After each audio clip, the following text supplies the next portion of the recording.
Hello students, आज हम lecture 9 में पढ़ेंगे पैकिंग एफिशिएंसी के बारे में।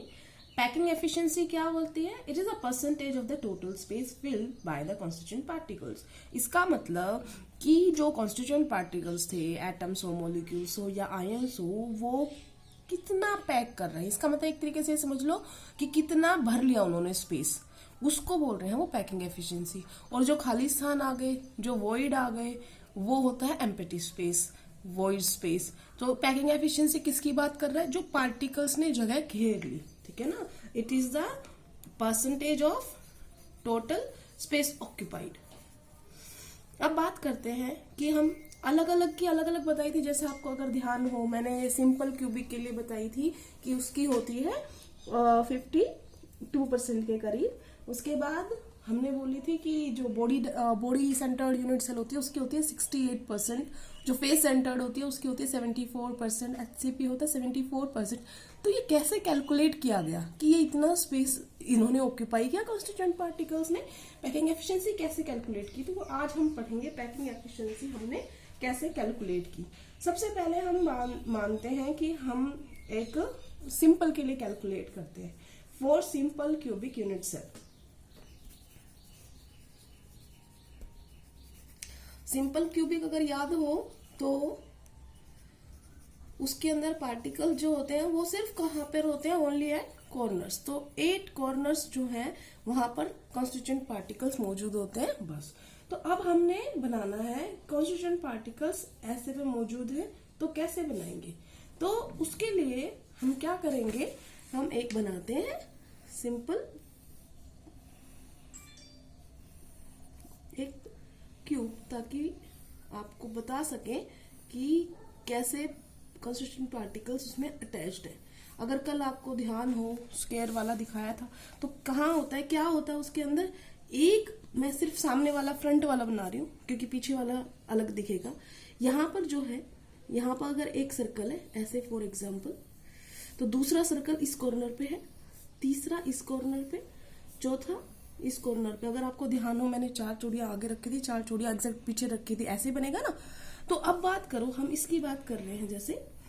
तो अब हमें निकालना है पैकिंग एफिशिएंसी। तो पैकिंग एफिशिएंसी का कैसे निकालोगे आप किसी चीज की? मान लो आपने पैकिंग एफिशिएंसी निकालनी है, आपके मार्क्स कैसे कैलकुलेट करते हो? आप बताओ, आपके परसेंटेज कैसे कैलकुलेट करते हो कि टोटल नंबर कितने का था, मतलब पेपर कितने नंबर का था और उसमें आपके कितने मार्क्स आए। मान लो आपके 75 आए आउट ऑफ 100, तो आप क्या लिखते हो कि 75 बटे में 100 गुणा में 100, ये आपका परसेंटेज निकालने का फॉर्मूला होता है।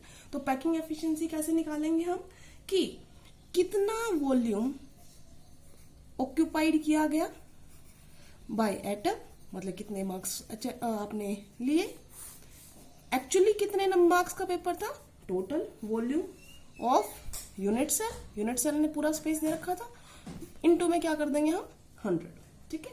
तो अब हमने वॉल्यूम ऑक्यूपाइड बाय एटम्स निकालना है। लेकिन यहाँ पे कितने एटम्स आप कंट्रीब्यूट करो, कितने नंबर ऑफ एटम्स होते हैं एक उसमें सिंपल यूनिट सेल में, क्योंकि कॉर्नर्स पे पार्टिकल है, तो 8 इंटू 1/8 कितने पार्टिकल आए? 1। तो हमने सिर्फ एक एटम का वॉल्यूम निकालना है। तो वॉल्यूम कैसे निकालेंगे हम एक एटम का? पहले तो ये सोचना पड़ेगा। तो जो हमारी ये क्यूब के अंदर लेंथ है, ये कितनी है? a, और सारी a ही है, क्यूबिक की बात कर रहे हैं तो सारी साइड्स बराबर है।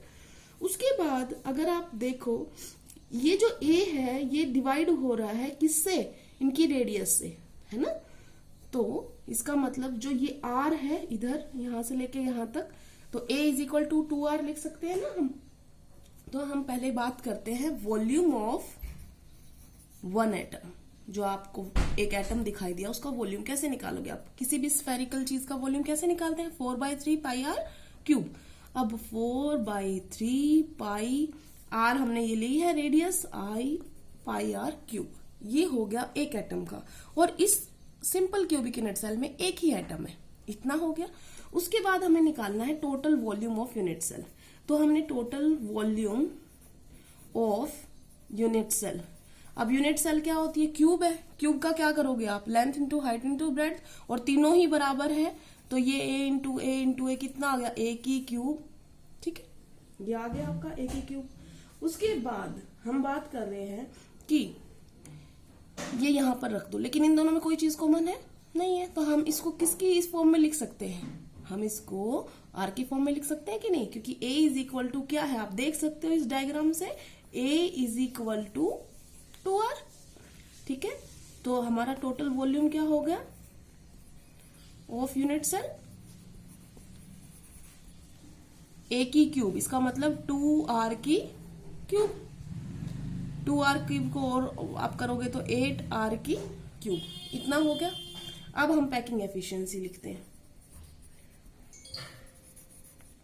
तो ये था आपका 4/3 पाई आर क्यूब बटे में ये क्या आ गया 8r क्यूब, इंटू में क्या करना है 100, ये कट गया, ये कट गया, ये आपका जो आप कैलकुलेट करोगे करके देख लेना बेशक, अगर हम कटते हैं तो ये हो गया 2, ये आ जाएगा आपका पाई और 3 दूनी 6, और इसको कैलकुलेट कर रहे हैं तो इसकी एग्जैक्ट जो होती है 52.4% होती है। आपको कल 52% लिखवाई थी, वो अप्रोक्स दिखाई थी, ये एग्जैक्ट उसकी पैकिंग एफिशिएंसी आ गई हमारे पास 52.4%। चाहे वो आपका सिंपल क्यूबिक यूनिट सेल था, हमने आराम से उसमें पैकिंग एफिशिएंसी निकाल ली। तो अब आपको समझ में आ गया पैकिंग एफिशिएंसी किसे कहते हैं। Thank you class.